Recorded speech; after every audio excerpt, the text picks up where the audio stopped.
বাংলাদেশে কি আইন বলতে কিছু নাই? এই যে দেখেন মাইকিং করে চাঁদাবাজি করতেছে, মাইকিং করে। এই যে শুনেন,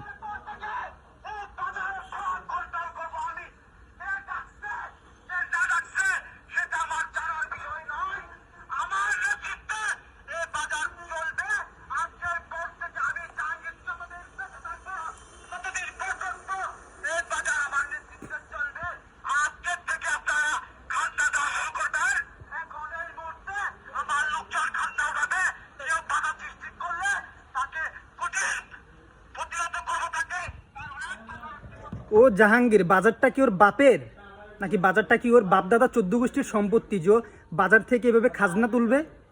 আর খাজনা মানি তো চান্দা। ও এখানে লেখা হয়েছিল ও নাকি যুবদলের একজন নেতা।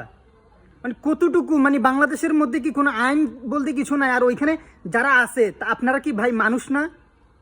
আপনারা এত ভয় পাইতেছেন কেন? ওরে ওইখান থেকে নামায় গণদোলায় দেন না, চাঁদাবাজির শখ মিটে যাবে তো।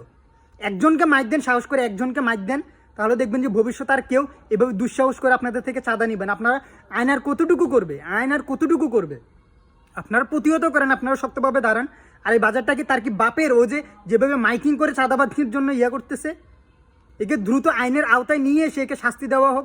সাধারণ মানুষকে ও যেভাবে হুমকির মুখে রাখছে, সাধারণ মানুষের উপর যেভাবে নির্যাতন করতেছে, ও চাঁদাবাজি করে সাধারণ মানুষ দুই মুঠো ভাত খায়, ও যেভাবে কথাগুলো বলতেছে, সাধারণ মানুষেরকে যেভাবে হয়রানি করতেছে, এটার জন্য তাকে আইনের আওতায় নিয়ে এসে শাস্তির সামনে দাঁড় করানো হোক, যাতে সাধারণ মানুষ একটু স্বস্তির নিঃশ্বাস ফেলতে পারে।